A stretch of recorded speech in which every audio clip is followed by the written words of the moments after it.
A bandeira de Oxalá. Pergunta: o que é um ebó? Pai Tome: ebó é um ato de se fazer uma oferenda a uma divindade ou entidade espiritual. É um ato mágico e religioso que se utiliza das forças naturais existentes nos animais, vegetais, minerais, nas comidas e bebidas, encontrando assim o fornecimento de fluidos para serem direcionados a um determinado fim. Pode ser realizado para agradecimento, apaziguamento de contendas e limpezas energéticas. Infelizmente os ebós, na atualidade, são ritos degenerados feitos com animais sacrificados, e não dispensam o sangue. Pergunta: podeis elucidar-nos sobre o que acontece num tipo de ebó degenerado? Pai Tome: meu amado filho, a palavra ebó significa sacrifício. Devemos entender isso de uma forma ampla e não somente o que requer sangue.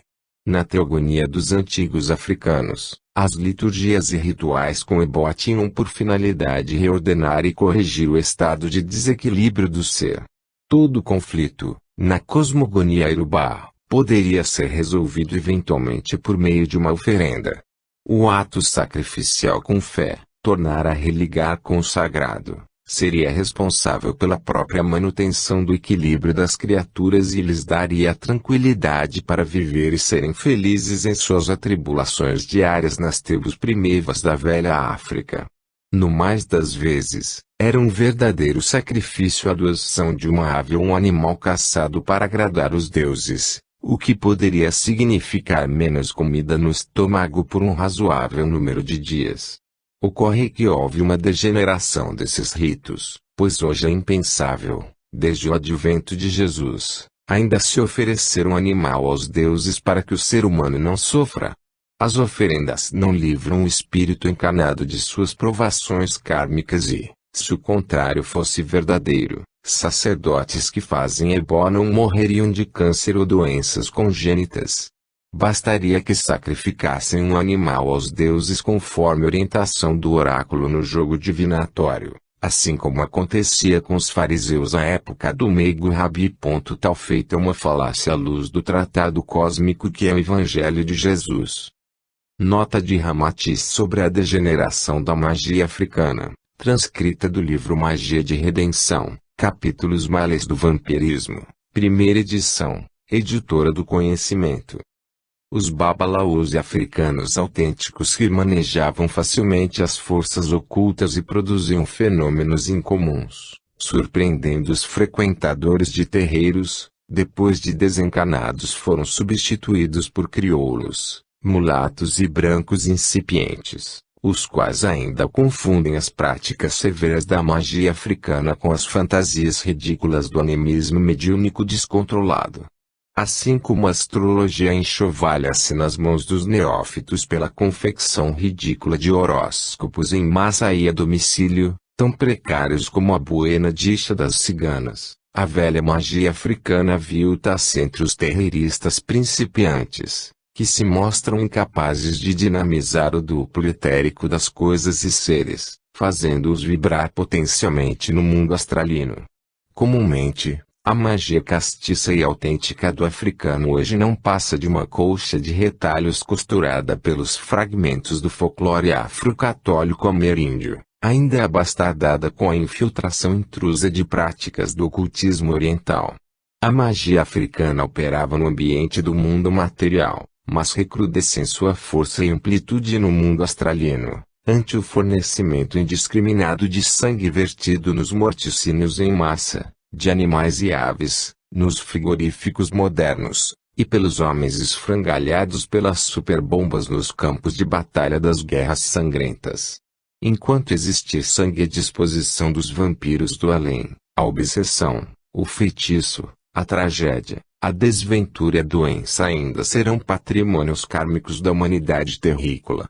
As plantas daninhas e nefastas só desaparecem dos jardins bem cuidados, onde falta o adubo sevoso, que lhes dá vida no solo. Afora os candomblés e outros gêneros de trabalhos mediúnicos que ainda conservam autenticidade nas suas práticas de enfeitiçamentos, demandas ou desmanches originários da tradição africana, A bruxaria através de objetos e seres tende a enfraquecer-se, por faltar-lhe a dinâmica ativada pelos velhos babalaôs e pais de santo, já desencarnados. Os seus substitutos não estão à altura da responsabilidade assumida, pois são poucos os que entendem de magia africana. Alguns chefes de terreiro, graduados à última hora, após um breve contato com os pretos velhos, bugras e caboclos, julgam-se capacitados para exercer a difícil tarefa de babalaô ou pai de santo. À medida que a ciência avança aí no mundo material, logrando realizações incomuns, os feiticeiros, no espaço, também descobrem novos recursos e meios eficientes para prosseguir na prática de enfeitiçamento, independentemente de objetos catalisadores ou projetadores do maus fluidos. Fim da nota. Não por acaso, os líderes sacerdotais que mataram animais durante as suas vidas sofrem de depressão e têm muito medo de morrer, pois no fundo de suas almas infectas de sangue a sineta da consciência reverbera, antecipando-lhes as distorções que realizaram e das quais terão de prestar contas, pois não podem alegar frente aos tribunais divinos desconhecimento das leis universais, pelos seus atos degenerados. Em certo tipo de ebó degenerado, o animal a ser sacrificado é colocado no chão, em pé, à frente dos assentamentos vibratórios da divindade cultuada. O pescoço é cortado com uma faca afiada que só é utilizada para isso. Há casos em que o animal é amarrado pelas patas e pelo pescoço, sendo esticado ao máximo. O sacerdote que é responsável pelo corte ritual se coloca com um facão em mãos e de um único golpe separa a cabeça do animal do seu corpo.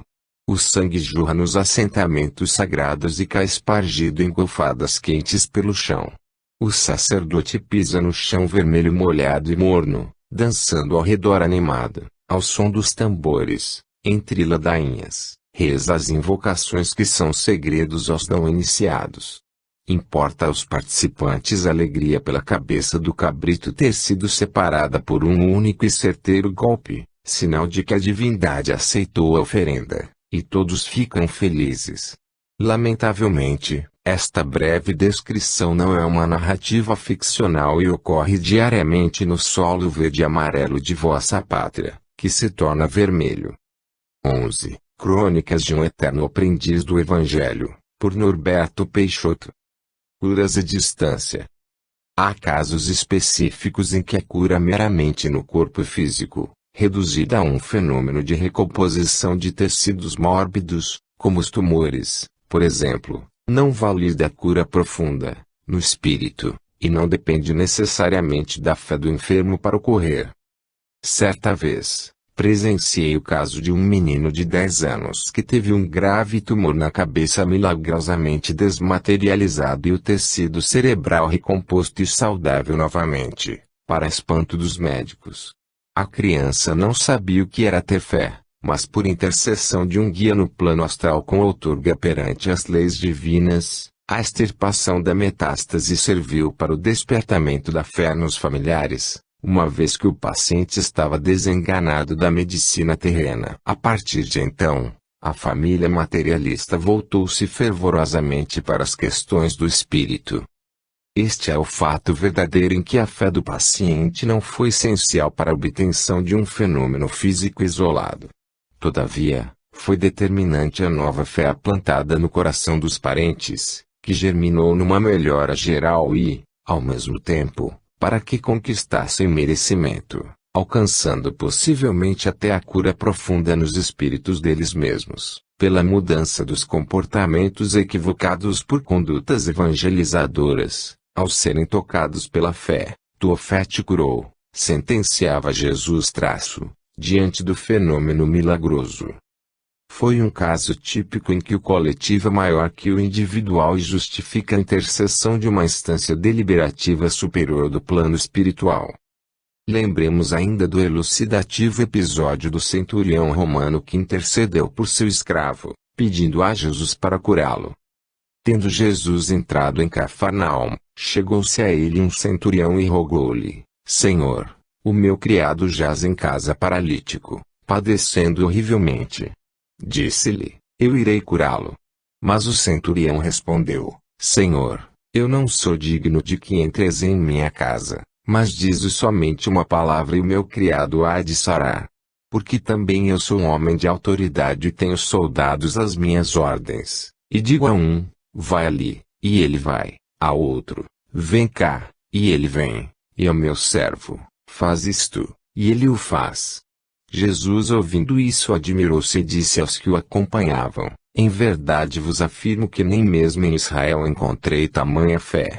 E digo-vos que muitos virão do Oriente e do Ocidente, e hão de sentar-se com Abraão, Isaque e Jacó no reino dos céus, mas os filhos deste reino serão lançados nas trevas exteriores, ali haverá choro e ranger de dentes.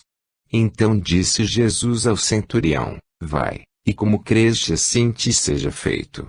E naquela mesma hora sarou o criado. Mateus 7, 5-13. Jesus responde dizendo que iria com ele em socorro ao doente. Mas o centurião roga ao mestre que determine um de seus prepostos que haja em seu lugar e o cure, pois tinha autoridade para isso. E assim fez Jesus, que tinha sob suas ordens uma legião de anjos. Determinou a um deles que socorresse o necessitado. Provavelmente o doente nem sabia que por ele era pedido algo, não ficando clara a questão da sua fé no texto do evangelista. Fé que até então só quem demonstrara fora o centurião vai, e como creste assim te seja feito, conforme enunciou Jesus. A fé é fruto da inteligência e o centurião tinha conhecimento dos fatos. O Evangelho renova-se sempre a nossa interpretação e se faz infinito em renovar-nos o espírito para o entendimento das leis do Pai, do seu reino de amor, paz, saúde, força e união. 12. A primeira materialização de Jesus. É emblemática a primeira materialização de Jesus após o Calvário. Qual o motivo de ele se mostrar primeiro para Maria de Madalena, uma proscrita do judaísmo? Sabemos que ela foi potente médium curadora de efeitos físicos. A aparição de dois anjos que falaram com ela, dentro do sepulcro de Jesus, é notoriamente um efeito de ectoplasmia. E temos extensos relatos desses fantasmas envoltos em véus brancos na literatura espírita. Cremos que o ectoplasma e, principalmente, o amor de Maria de Madalena por Jesus, foram fatores importantíssimos nessa primeira materialização, ainda frágil, pois Jesus não podia ser tocado, conforme suas palavras. Não me toques, porque ainda não subi ao Pai. Todavia, embora ainda não houvesse ascendido, adentrado o plano espiritual superior, diante de todos os discípulos reunidos, disse a Tome: chega aqui o teu dedo, e vê as minhas mãos, chega a tua mão, e coloca-a no meu lado, e não mais sejas incrédulo, mas crente. Porque me viste, Tome, creste. Bem-aventurados os que não viram e creram. E nós, precisamos ver e tocar para crer. Necessitamos dos fenômenos externos para ter fé. 13. Tende ânimo, sou eu, não temais. No final de ano de 2012 houve uma enxurrada de sites, blogs, textos, canalizações, vídeos, tratando do fim do mundo, equivocadamente, por uma interpretação errada do calendário maia. Certa noite, após a minha leitura habitual do Evangelho e meditação, me veio o pensamento, antes de deitar-me, para conciliar o sono físico: homem de pouca fé, por que tens medo e duvidaste? Lembrei-me daquela parte do Evangelho em que Jesus admoestou Pedro por sua pouca fé, durante a tempestade em que o Mestre acalmou os elementos da natureza e acudiu os discípulos açoitados pelas ondas revoltas. No meio da madrugada, houve uma forte tempestade em Porto Alegre, com intensa ventania. Vi-me desdobrado no quarto, conduzido mentalmente por um mentor espiritual. Em frente ao meu roupeiro, uma entidade em deplorável estado, com olhos fixos na janela, apontava o dedo e dizia: viu, é o fim do mundo. A tempestade fatídica está chegando. Salvemo-nos. O espírito fascinado batia com as mãos perispirituais no meu roupeiro, tentando abrir a porta para se esconder. Causava um efeito físico com o som das suas unhas friccionando a madeira do móvel, mas por sua alta densidade não conseguia transpassá-la. Senti uma angústia enorme e um medo terrível. Nesse momento, o mentor que me guiava me disse que esses sentimentos eram da coletividade, e que eu devia ter fé. Ato contínuo, a parede do meu quarto sumiu e do outro lado uma linda praia se materializou, com um sol esplêndido e um mar azul indescritível. Então, o mentor convidou-nos a sair e a passear nas areias brancas. Falei ao espírito atemorizado. Vamos passear, meu irmão. Nada tema, viu como está lindo o dia? A tempestade acabou. Andamos pela pequena praia. Ao final chegamos a uma espécie de elevação que tinha ao alto uma casa antiga, com uma mata verdejante em volta. Sentimos um oculto e irresistível convite e fomos ao seu encontro. Na sala, se encontrava uma mesa posta com pratos e talheres antigos. Uma vovó negra de cabelos brancos, rechonchuda e calma, mostrou-se com um vestido de rendas em cores suaves, com uma voz maternal. Meus filhos amados, eu os esperava. Não tenham medo pois as tempestades, durante a travessia do barco da vida, entre os planos de existência, irão ocorrer inevitavelmente. O planeta ainda é primário, e Jesus nos ensina que as forças instintivas da natureza não são para nos atemorizar. Acima de tudo, paira o espírito, que é açoitado não pelas ondas dos mares, e sim pelos desvanos internos causados pela sua falta de fé.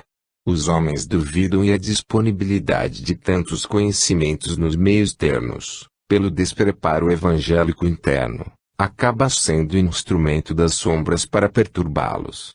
Todavia, Jesus permanece em vigília no leme do barquinho que é o nosso planeta e continua a nos instruir. Tende ânimo, sou eu, não temais, vamos, meus filhos. Alimentem-se desse frugal banquete preparado com amor. Do lado de cá, em minha humilde choupana a mesa sempre está posta com água para os sedentos e pão para os famintos. Na mesa, havia uma tina com um caldo quente e delicioso. Após tomarmos aquele líquido, verifiquei que o amigo apavorado não mais se vestia como um cabalista desgrenhado, um tipo de astrônomo medieval hipnotizado, mas se apresentava com uma veste simples, azul celeste, os cabelos aparados, as olheiras tinham sumido e ele estava mais revitalizado e corado. A amorosa vovó nos serviu um alimento sólido, que não consegui definir, mas igualmente delicioso. Disse-nos a venerável anciã: meus filhos, o sabor do alimento que ingerem é de acordo com a preferência de cada comensal. Assim como o Evangelho nos sacia segundo a capacidade de assimilação de cada um de nós. Sejam sempre bem-vindos à casa de Vovó Redonda. Voltem sempre que quiserem, pois cá estou a serviço do Divino Mestre para atender os que me batem a porta. Vão, passeiem na praia, pois os dias aqui neste plano de vida são lindos e imutáveis. E o sol brilha portentoso para vos esquentar os passos na caminhada entre um lado e outro da travessia reencarnatória. Nota: Vovó Redonda é uma entidade veneranda, preta velha e amorosa que atua na vibração de Iemanjá. É responsável por um agrupamento de espíritos médicos, enfermeiros e psicólogos do astral, que atendem os sofredores enquanto eles aguardam o deslocamento definitivo para as colônias espirituais a que serão destinados. Ela dirige uma estação intermediária na crosta, que é um tipo de corredor de passagem para o outro plano de existência. Os espíritos socorridos ficam determinado tempo em acolhimento, sob sua direção, a fim de que tenham um pouco de harmonia e paz, antes de serem definitivamente transferidos para o plano astral. Infelizmente, muitos deles não têm condição mental e preparo emocional para suportar de imediato o fato de que morreram e são transportados como se fossem dar um passeio, em lindas embarcações à beira-mar. Dormem suavemente e despertam na verdadeira pátria, o mundo dos espíritos, conforme o merecimento de cada um e em similitude vibratória que os seus perispíritos possam suportar, mantendo-se com integridade nessas novas faixas vibracionais. Ou seja, é a densidade magnética de cada perispírito que determina para onde serão alocados nas regiões astralinas. Por isso, permanecem sob os auspícios de Vovó Redonda somente os que têm condição de serem socorridos e de suportarem as colônias espirituais, mesmo que fiquem nas estações mais baixas do umbral, mantidas pelos mentores. Ocorre que muitos desencarnados que estão tão presos à matéria não conseguem ficar nessas colônias e retornam a perambular pela crosta, como se vivos estivessem. Com tristeza, Vovó Redonda nos esclarece que só conseguem ficar com sua equipe realmente os que têm merecimento e condição vibratória, sendo que a maioria prefere perambular perdida entre os encarnados, vampirizando fluidos animalizados das sensações, como se ainda estivessem animando um corpo físico. Fim da nota. Fomos para a praia caminhar. Uma cena inesquecível. Então escutei uma voz no meio da minha cabeça: é hora de voltar. Vi o espírito socorrido com mais uma miríade de entidades, um agrupamento enorme, voltado para o mar, e por detrás das pequenas e calmantes ondas esmeraldinas, uma imagem plasmada de Jesus com os braços abertos, sorridente e com o semblante suave. Disse: tende ânimo, sou eu, não temais. Retornei ao corpo físico e acordei na minha cama. Eram 3 horas da madrugada. Compreendi que aquele agrupamento de espíritos cabalistas astrônomos era atemorizado pelo medo do fim do mundo, pela leitura equivocada das escrituras proféticas e pela exaltação do catastrofismo externo, em detrimento da fé interna nas vidas sucessivas. Serviam de marionetes na mão de poderosas mentes das sombras planetárias que habitam os subníveis trevosos umbralinos e se alimentam das comoções e pavores coletivos para causar todo tipo de fascinações possíveis. Desse modo, roubam o ectoplasma dos médiums e sensitivos incautos que se deixam deslumbrar. Muita paz, saúde, força e união. 14. Somos bons pastores. E já era a 3ª vez que Jesus se manifestava aos seus discípulos, depois de ter ressuscitado dentre os mortos. E, depois de terem jantado, disse Jesus a Simão Pedro: Simão, filho de Jonas, me amas mais do que estes? E ele respondeu: sim, Senhor, tu sabes que te amo. Disse-lhe: apacenta as minhas ovelhas. João 21:14-15. Em frente à casa em que moro, há uma grade que foi completamente coberta por uma roseira. É uma espécie trepadeira. Quase todo ano ela floresce. Pétalas de rosas vermelhas caídas no chão saúdam-nos ao entrarmos e sairmos pelo portão, como a nos dizer que bênçãos divinas plasmaram a natureza para homenagear a humanidade em seus passos evolutivos no planeta. Quantos estão isolados neste momento, aguardando o dia 21 de dezembro de 2012, em locais da natureza, nas altitudes de montanhas, serras, e nas encostas da Mata Atlântica, locais altos, acima do nível do mar, estocados de alimentos para fugir dos rumores de iminentes calamidades, neste final de ano. Almas do mundo em aturdimento, esquecem a evocação da vitória da vida sobre a morte exemplificada em Jesus, e como pedras vivenciando a prisão do Mestre antes do Calvário negam-no, e ao seu Evangelho, fugindo assustadas até que o galo cante e desperte o discernimento adormecido, fazendo-as acordar do medo hipnotizador. Esse mesmo Jesus, ressurrecto, pergunta a Pedro por 3 vezes, ao nascituro apóstolo da Boa Nova, se ele o amava, e diante da resposta afirmativa do discípulo arrependido, disse: Simão, apacenta minhas ovelhas. Jesus admoestou Pedro por 3 vezes seguidas sobre o seu amor, o mesmo número de vezes que ele o negou. Quantas vezes Jesus terá de nos perguntar se o amamos? Quantas vezes o negaremos? Nós que somos médiuns com Jesus, quando nos movemos pelo medo negamos o Divino Mestre, isolando-nos para nos salvar das catástrofes imagináveis, agimos como discípulos perturbados na antiga Palestina. Sobre esses temores das coletividades humanas espiritualizadas, relativos ao fatídico 21 de dezembro de 2012, um amigo dedicado do lado de lá, o prestimoso Exu Tiriri, rei das encruzilhadas, recentemente assoprou-me aos ouvidos perispirituais. Hordas de espíritos aturdidos paralisam-se, compondo a malta alucinante, hipnotizada por imensa egrégora, coletivo arquitetado pela sincronicidade de reações medrosas. Mentes das sombras atuantes na subcrosta, inditosas, movidas pela ganância e sordidez derrotista frente ao Evangelho de Jesus, casualmente planejaram os boatos de adventos calamitosos no planeta, convergindo numa data às vésperas do aniversário de nascimento do divino Avatar, dando risadas pelo escárnio momentâneo à futura e vitoriosa humanidade cristificada.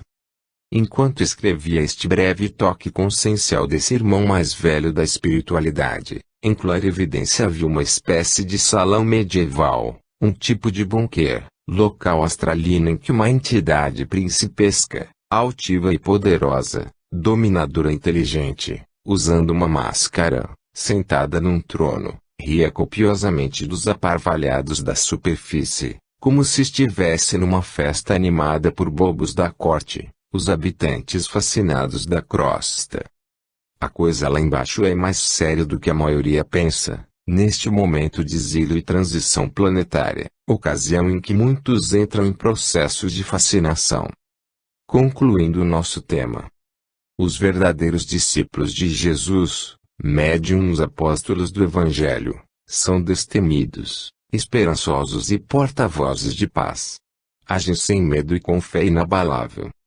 Sou Pedro que negou Jesus, amedrontado pelos esbirros romanos, ou sou como Pedro que afirmou 3 vezes o seu amor diante do Mestre materializado? Com o nosso comportamento dualista, quantas vezes Jesus terá de nos provar a vitória da vida sobre a morte? Seremos bons pastores, como Pedro foi. Apaziguemos as ovelhas desgarradas do Evangelho do Cristo. Tenhamos fé, o Pai tudo sabe e nos ampara sempre. Muita paz, saúde, força e união. E já era a 3ª vez que Jesus se manifestava aos seus discípulos, depois de ter ressuscitado dentre os mortos.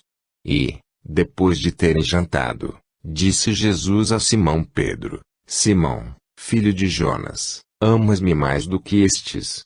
E ele respondeu: Sim, Senhor, tu sabes que te amo.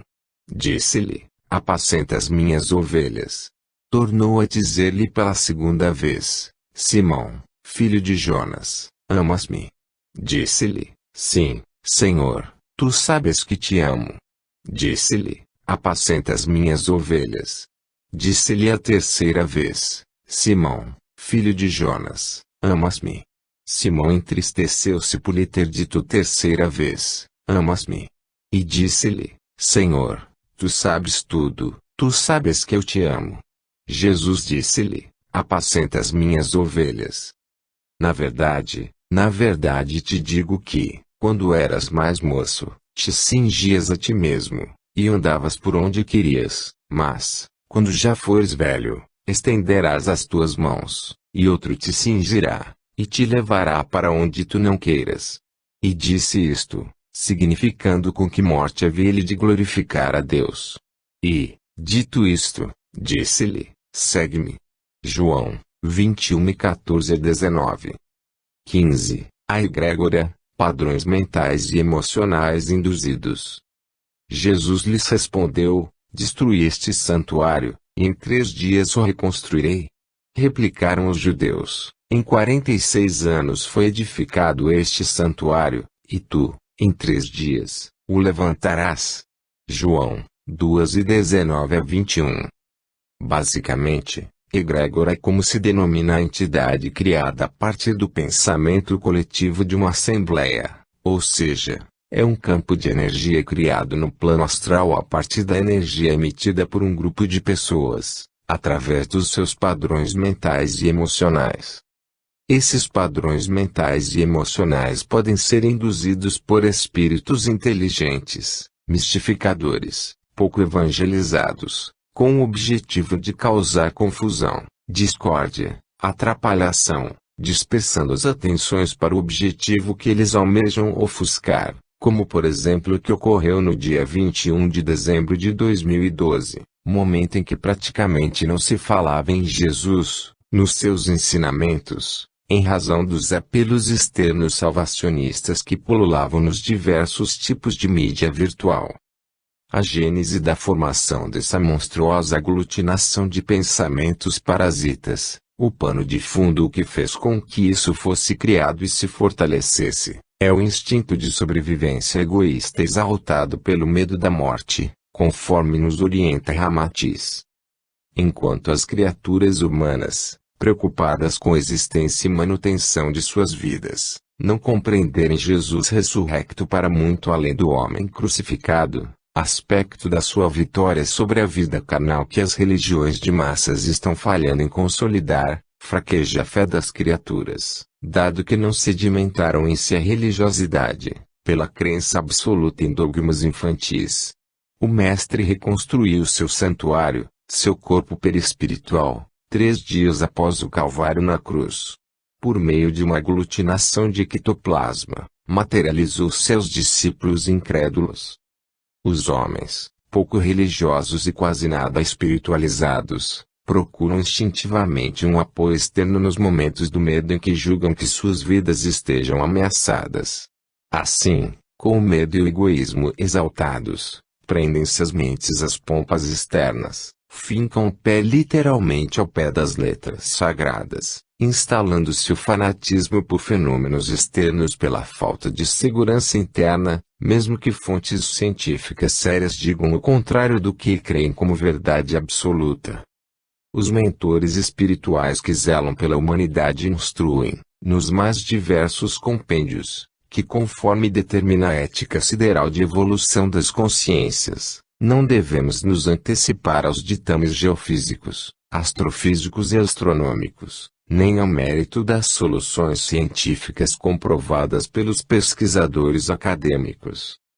Novas seitas, videntes, médiuns poderosos, surgem e criam sub-religiões fundamentalistas e etnocêntricas, pois não aceitam ser questionados e estão cegos para avaliar outras verdades. E aí fogem para sobreviver, fascinados com as mensagens definitivas sob a alcunha de uma data fictícia, guiando-se pelas visões de místicos da nova era. Não foi diferente na época de Jesus, pois aqueles homens primários, nublados pelo convencionalismo de uma religião definitiva, aguardavam ansiosos os anjos descerem dos céus para libertarem-nos do jugo de seus adversários. Sem dúvida, o final do ano de 2012 trouxe preciosas lições para todos nós. Certo que no decorrer de 2013 estaremos todos melhores do que fomos ontem e somos hoje. O caminho da evolução é inexorável em todo o cosmo abundante de vida. Não faltam moradas espirituais e oportunidades para experienciarmos em nós o que nos é ausente, para amarmos mais uns aos outros. Muita paz, saúde, força e união. 16. O enredo de Pedrinho da Praia, uma criança de Ogum no reino de Iemanjá. Ele nasceu mestiço, logo após a decretação da Lei Áurea. Filho bastardo de um português rico, importador de bacalhau bem-sucedido que se estabelecera no Rio de Janeiro. Sua mãe, uma negra filha de africanos que vieram para o Brasil escravizados, nasceu na senzala. Exímia cozinheira, trabalhava para o português atacadista e aprendeu com uma lusitana mais velha a arte culinária dos temperos do além-mar. Logo fazia saborosos quitutes de peixes e bacalhoadas que deixavam o patrão em deleite gustativo e com lascívia ao olhar suas curvas voluptuosas. Não tardou, era amante do português e se descuidou, ficando grávida. Para ninguém suspeitar, mandaram-na para o interior do Rio a título de cuidar da mãe adoentada e senil. O menino foi entregue ao negro Tibúrcio, mais conhecido como Mestre Tibuca, exímio pescador e capoeirista, Iniciado nas artes divinatórias dos orixás, cujos pais tinham sido Nagôs e ele iniciado por sua mãe, e a orixá fundadora dos primeiros candomblés baianos. Mestre Tibuca era líder de uma comunidade de pescadores nas areias de Copacabana. Quando não estava no mar pescando, se encontrava nas areias ensinando a fazer redes ou ao som dos atabaques e berimbaus com seus aprendizes a lutar capoeira. À noite, jogava búzios em sua choupana, e uma vez por semana comandava um xirê, toque, canto e danças, para os orixás num barracão no alto da mata que dava de frente para o mar. Mestre Tibuca era muito respeitado por seu caráter justo, conhecimento do mar, da capoeira e da magia com os orixás. Muitos comerciantes abastados do porto aduaneiro do centro da cidade vinham até ele para contratar seus serviços divinatórios e pedir axé aos orixás. Assim lhe foi entregue o rebento mulatinho, filho da negra cozinheira com o português bacalhoeiro rico, seu principal cliente. Foi-lhe prometido uma gorda pensão mensal até o menino se tornar um homem feito. Pai Tiburcio de Oiá, como era conhecido na comunidade iniciática dos negros macumbeiros da época, jogou os búzios e viu que o menino era esperado pelos orixás. Deveria ser preparado em todas as artes mágicas, pois viria a ser o futuro sucessor de Pai Tiburcio como Babalaô, sob a égide da Grande Mãe das Águas, Iemanjá, que era dona do ori, alto da cabeça, do menino. A partir de então, ele passou a se chamar Olimar, aquele que viveria de frente para o mar. O mulato Olimar cresceu aprendendo rápido tudo que Pai Tiburcio lhe ensinava. Tornou-se um estupendo lutador de capoeira, com agilidade impressionante nas pernas. Era conhecido como Pé Grande. Um caboclão de mais de 1,90 metro, fortíssimo, ágil pescador. Somente seu pai adotivo conseguia impor-lhe limites, pois todos o temiam pela força física e destreza ao adentrar o mar, vencendo as ondas. Os anos se passaram generosamente, sem maiores preocupações. Pai Tiburcio, já velho, um dia chamou a todos da comunidade e disse que era chegada a hora de partir e que não demoraria 7 luas para o seu retorno ao mundo dos orixás. Seu sucessor era seu filho do coração, o mulato Olimar. Todavia, ele só seria plenamente um babalaô, dominando integralmente a arte divinatória ancestral, após um período probatório de 7 anos, uma espécie de batismo de fogo, conforme indicavam os búzios comunicando a vontade das divindades, especialmente Iemanjá, sua regente. Esse tempo seria necessário para ele comprovar na prática a humildade requerida para ser um sacerdote de verdade, frente à comunidade religiosa, dominando seu temperamento ativo diante das provações por que passaria. Durante esse período setenário, a qualquer momento os orixás poderiam interromper seu sacerdócio. Passados 7 dias, Pai Tiburcio desencarnou dormindo. Após o período de encomenda do seu espírito e resguardo da comunidade, conforme os preceitos Nagôs, assumiu o comando espiritual do barracão Pai Olimar de Iemanjá. Em curto espaço de tempo, todos já tinham esquecido da recomendação de 7 anos de provação, notadamente Olimar. Já estava envolvido com mulheres casadas, cobrava altos valores por trabalhos de magia, batia com violência extrema em todos que o enfrentavam nas rodas de capoeira e se gabava da sua força e poder com a magia, pois sua macumba era forte, e se vangloriava aos ventos de ser o melhor pescador de todos. Nem bem tinham passado 3 anos, era temido, assustava com sua força física, soberba e empáfia, já que não escutava ninguém.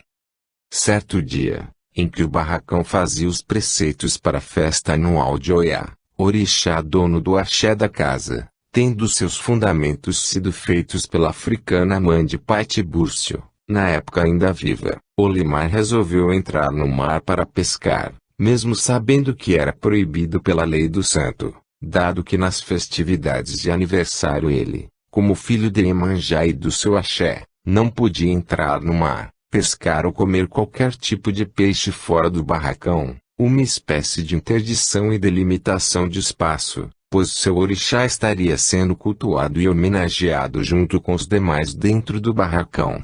Ele devia respeitar o seu espaço sagrado, ponto de força na natureza, no caso o mar e tudo que dele provinha. Em verdade, ele deveria ficar em resguardo preparando as obrigações e seus elementos rituais. Mas Olimar era teimoso, orgulhoso, não aceitou a interdição dos mais velhos e resolveu ir pescar. Olhando o mar, dia claro, ensolarado e sem vento, desafiou e escarneceu dizendo que voltaria com a rede cheia, que Iemanjá não o desampararia. Realmente, entrou no mar e jogou a rede. Nunca havia pego tantos e tão belos peixes. Suava para puxar a rede e tirá-la ao mar.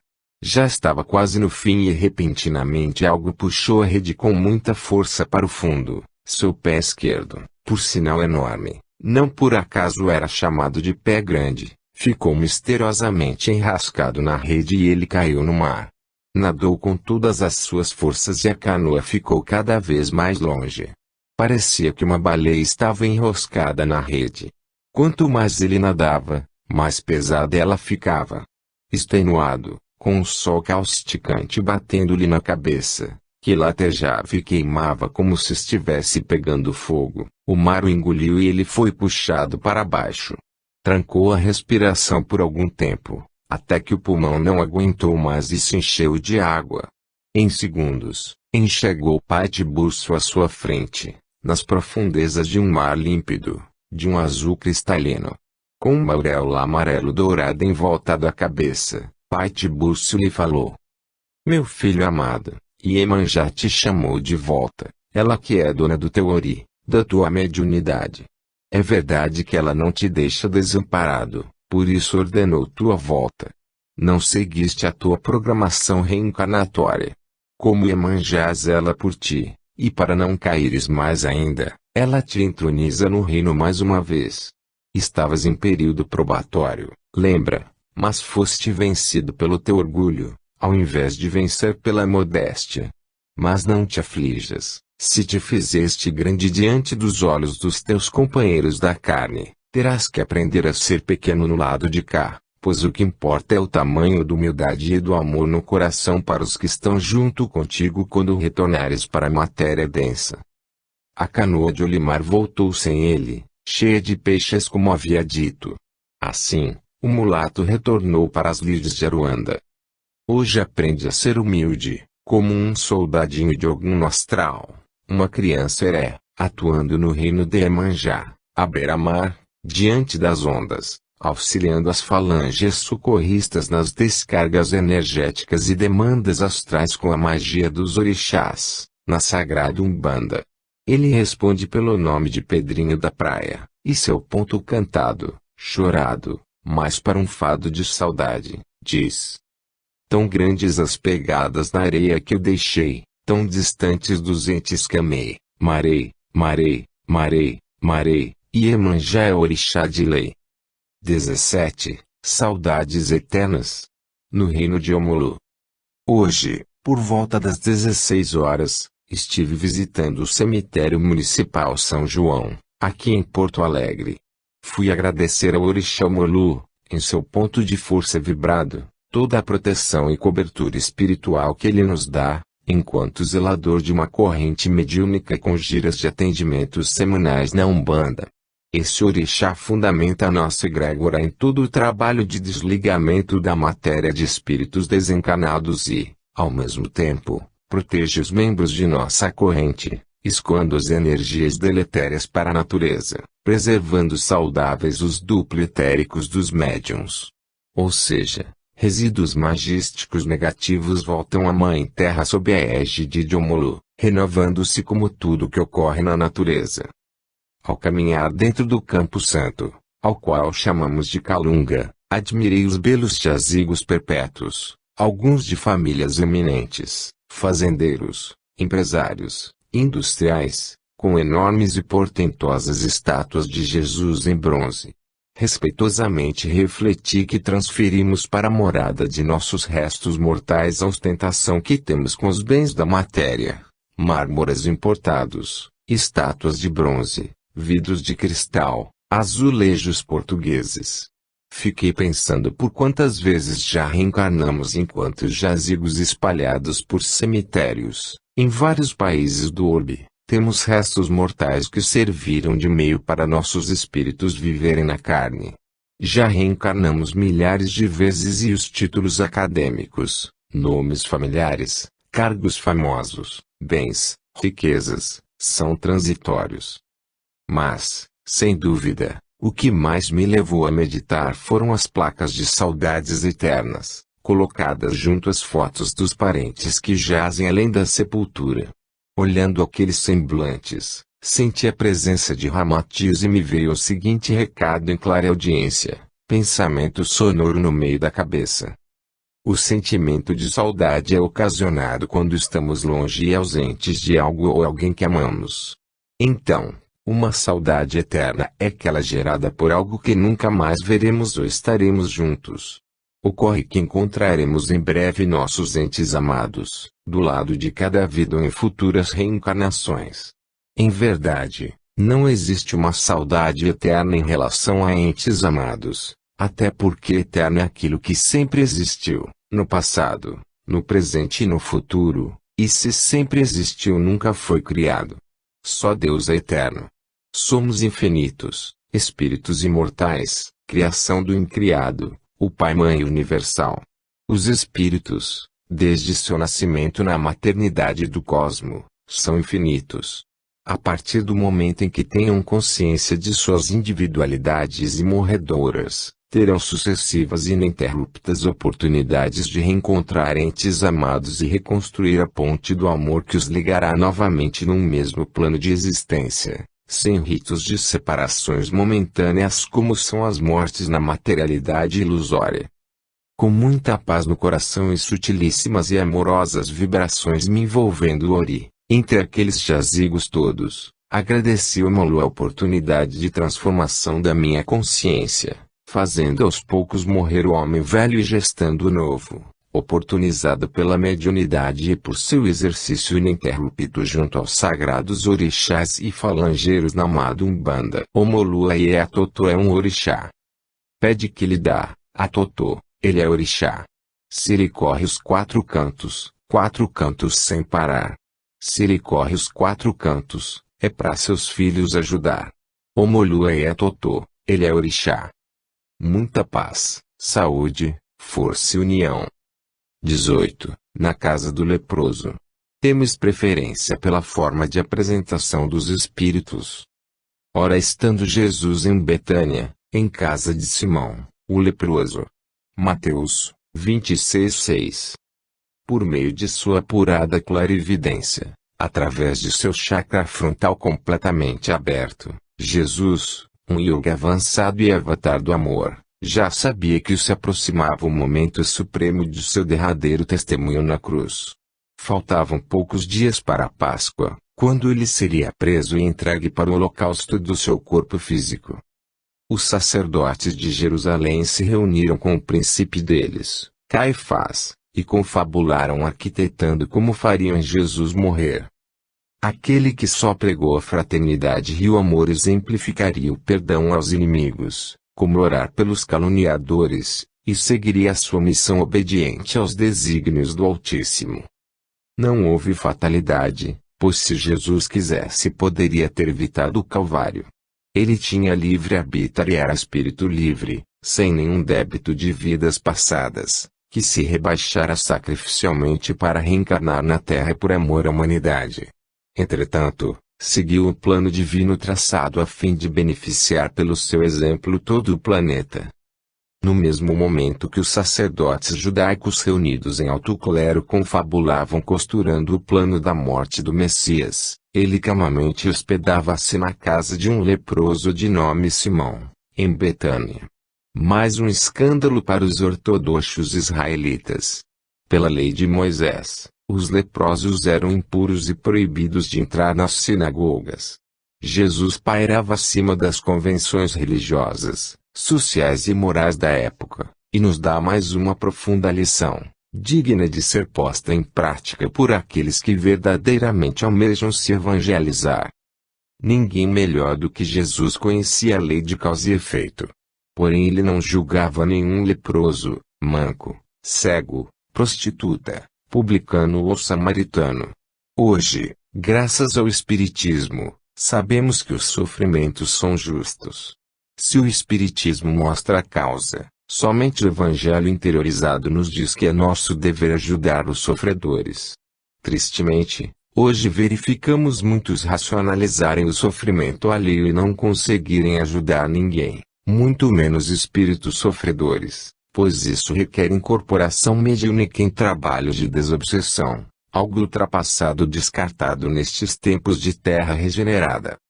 De uma maneira geral, os espiritualistas da nova era são ávidos por novidades. Tudo que for cósmico e quântico, técnico, galáctico e ascensionado os atrai.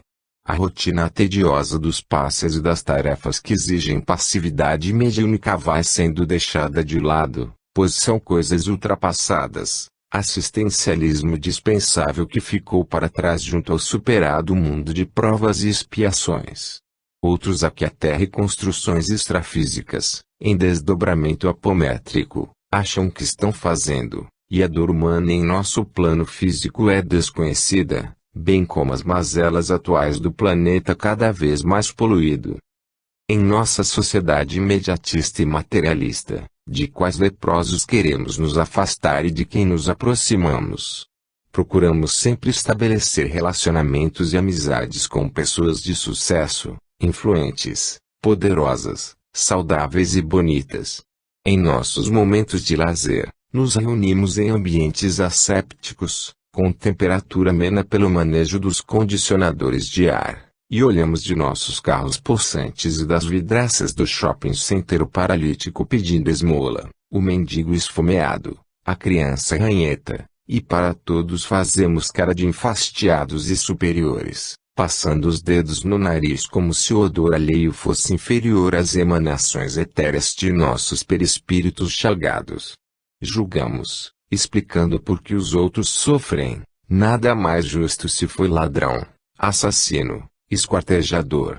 E vamos cada vez mais nos afastando da simplicidade humilde e amorosa exemplificada por Jesus. Em relação aos espíritos comunicantes ou trabalhadores do lado de lá pelo canal da mediunidade, priorizamos os seres de luz, perfeitos, e idealizamos entidades arianas, de tez branca, com olhos azulados nas faces ornadas por caracóis de cabelos louros. Num país amalgamado com diversas raças, será que o plano espiritual é como idealizamos? Nesta terra do pau-brasil, miscigenada entre negros, índios e brancos, é possível que os espíritos tenham formas preponderantes judaico-cristãs elaboradas no imaginário dos santos católicos. Fica o convite à reflexão. Quais os leprosos que evitamos, contrariando o exemplo do mestre dos mestres? 19. O Rosário dos Pretos Velhos. Meus pais foram trabalhadores ativos de Umbanda. Tenho uma lembrança na memória que me é marcante, eu em pé no berço, vendo minha mãe passar a saia branca para ir ao terreiro. Creio que tinha mais ou menos 1 ano de idade. Nunca me esqueci desta cena. Morando no Rio de Janeiro, no bairro da Pavuna, por volta dos 7 anos, acometeu-me uma terrível urticária por todo o corpo. Mesmo tendo ido ao médico, passando pomada e tomando corticoides, não cedeu incômoda descamação da pele, que se encontrava numa vermelhidão como se eu tivesse ficado ao sol de 40 graus um dia inteiro. Nesse estado, sem dormir havia uns 3 dias, com intensa coceira por todo o corpo, inclusive dentro das bochechas e nas solas dos pés e palmas das mãos, fui levado ao centro de Umbanda em que meus pais trabalhavam e atendido pelo preto velho do chefe de terreiro, que benzia os consulentes com um rosário de lágrimas de Nossa Senhora, sempre na mão direita. A entidade disse aos meus pais que eu tinha compromisso nesta vida com os orixás e que era necessário, urgentemente, ser feito um preceito para o Molu para que eu me curasse. Foi feito um banho de ervas de imediato e eu fui para casa, devendo retornar ao terreiro todos os dias, ao final da tarde, para tomar banho de ervas, por 7 dias consecutivos. No terceiro dia eu não tinha mais nada, a vermelhidão cessara, a descamação era mínima e a pele já retornara à sua textura emoliente natural. Após esse episódio, fui batizado na Umbanda, rito ocorrido na Cachoeira de Itacuruçá, no interior do estado do Rio de Janeiro, e a partir de então passei a ser cambono mirim de minha mãe e de suas entidades. Saudosos tempos, de prática de uma Umbanda simples, de pés no chão batido de areia de praia. O terreiro era uma casinha branca, caiada, com lindas bananeiras a cercá-lo. Outra experiência marcante que eu tive na minha infância, junto com os pretos velhos, foi com a vovó Maria do Rosário, entidade que incorporava em minha mãe. Um certo dia, saímos da escola, eu tinha uns 10 anos, e com os colegas, ao vermos um despacho numa encruzilhada, cheio de quindins, mariolas e cocadas, com um punhado de moedas no meio da bandeja, não pensamos 2 vezes, pegamos o dinheiro e fomos todos, felizes, jogar totó, futebol de mesa, num bar perto da escola. Chegando em casa, lá pelo meio da tarde, caí em sonolência e desânimo, com perda de apetite, secura na boca e muita sede. Esse estado de falência na minha vitalidade orgânica persistiu uns 2 dias. Ninguém sabia o que podia ser e eu já tinha me esquecido completamente do episódio das moedas do despacho. Por volta do 3º ou 4º dia, no meio da tarde, eu prostrado na cama bocejando, pálido e com olheiras, repentinamente minha mãe incorporou vovó Maria do Rosário na cozinha. A entidade foi até o jardim da casa e colheu alguns galhos de arruda. Com um copo d'água e uma vela acesa, benzeu-me com os galhos de arruda. Ao terminar, pitou seu palheiro, enchendo meu quarto de fumaça, admoestando-me para não pegar mais aquilo que não era meu, alertando-me com sua apurada evidência que ao mexermos naquelas moedas atraí para mim uma carga ruim que poderia ter me deixado muito doente. Por outras ocasiões ainda tive a oportunidade de receber o benzimento de vovó Maria do Rosário, que sempre que necessário incorporava em minha mãe quando ela estava em casa. Certa vez, vi-me fora do corpo físico e me olhava dormindo na cama. Isso me apavorava, pois muitas vezes enxergava seres horripilantes dentro do meu quarto. Lá veio vovó Maria do Rosário no meio da noite, incorporada em minha mãe, e eu acordava seguro no corpo físico, com sua mão direita e o rosário firme em minha testa. Eram fenômenos de desdobramento espiritual que na época eu não compreendia e não dominava, prenunciando futuros compromissos com a mediunidade que teria de assumir no momento certo. Esses 2 episódios com os pretos velhos tiveram em comum o fato de ambos utilizarem um rosário na mão. Temos muitos pontos cantados na Umbanda que falam do processo de catequização que os africanos sofreram ao se relacionar com o catolicismo colonial. Se o Evangelho de Jesus está vivo na Umbanda é pela participação desses espíritos para a manutenção e multiplicação da Boa Nova perante as massas populacionais que procuram os terreiros diariamente. Por outro lado, não morreu a cultura de sua religiosidade trazida das diversas nações da velha África, como nos demonstram os milhares de pontos cantados passados pelas entidades da Umbanda, dos quais transcrevemos um para analisar. Ecoou um canto vindo de longe, num lindo dia uma luz do céu brilhou, sobre a estrela guia iluminada, chegou a preta velha de Aruanda, a luz divina recebeu de Oxalá, o nome de Catarina, é lua cheia, é lua nova, louvada seja Vovó Catarina d'Angola. Vamos tentar interpretar o significado mais profundo da letra do ponto cantado de Vovó Catarina d'Angola. Ecoou um canto vindo de longe. O canto trazendo a cultura africana para o Brasil veio de longe, do outro lado do oceano, das várias nações da antiga África. Num lindo dia uma luz do céu brilhou. Num certo dia, um espírito iluminado reencarna como negra escrava, nascendo no berço de uma senzala no interior do Brasil. Pode ter sido numa fazenda de cacau ou no meio dos canaviais. Sobre a estrela guia iluminada chegou. Numa noite estrelada, nasce e chora pela primeira vez na senzala insípida, quente e apinhada de escravos cansados do árduo trabalho de mais um dia causticante. A preta velha de Aruanda a luz divina e recebeu de Oxalá o nome